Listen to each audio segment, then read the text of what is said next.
Então, galera, uma outra pergunta aqui bem interessante também em relação ao Arthas, né? Porque sabe como é que é? Tudo Arthas chama atenção, todo mundo adora o Arthas, né? Lorde, na sua opinião, o Arthas era essencialmente mal ou foi a Frostmourne que corrompeu a alma dele? Então, vamos lá.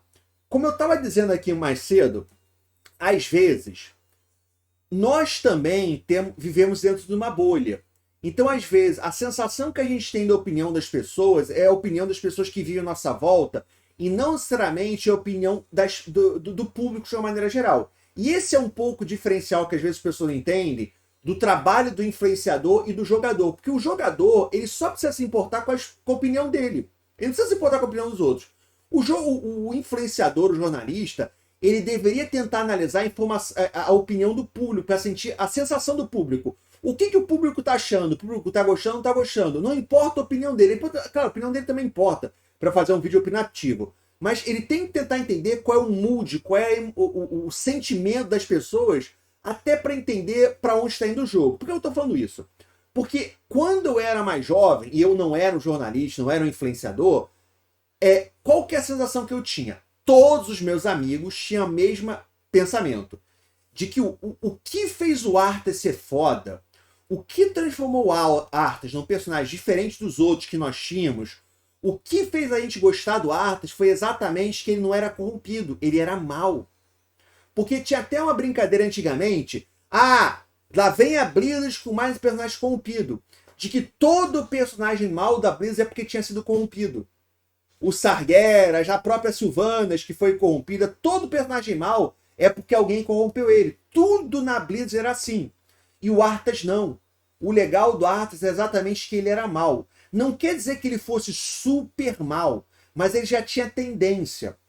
O que eu imaginava, o que eu sentia da história é que foi assim. O Arthas, ele já tinha a propensão do egoísmo, do egocentrismo, da maléfico, e quando o Mal'Ganis começou a sacanear ele, começou a manipular um pouco ele começou a ceder um pouco mais para essas tendências, mas ele já tinha aquilo dentro dele.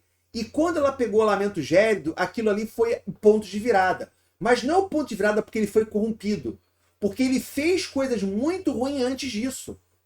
Ele fez muitas coisas questionáveis antes de pegar o Lamento Gélido. Então não tem como dizer que ele foi corrompido. Não, porque ele fez maldades antes. Só que não quer dizer que ele fosse totalmente mal, que ele fosse um assassino. Assassino até ele era, né? Porque ele matou os mercenários que ajudaram ele antes de pegar o Lamento Gélido, né? Mas não quer dizer que ele fosse um sarguero, um carcereiro. Quando ele pegou o Lamento Gélido, ele se libertou da moralidade e ele abraçou totalmente o lado maligno. Mas aquele lado maligno já está dentro dele. Então, eu sou totalmente contra querer entrar nesse debate que o não foi o Lamento Gélido que corrompeu ele porque ele era bonzinho. Cara, não tem como a gente olhar a história do World of Warcraft sinceramente e achar que o Arthas ele era bonzinho, porque ele não era bonzinho. Não tem como, sabe? Pra mim é muita forçação de barra querer dizer que o Arthas era bonzinho. Ele não era bonzinho, sabe? A gente pode até dizer que ele é... A gente pode até dizer que ele tinha... ele não era tão mal, mas dizer que ele era bonzinho, ele não era bonzinho, cara. Ele sempre foi muito... Ele sempre teve esse mal dentro dele. Então, pra mim, o que era o Arthas?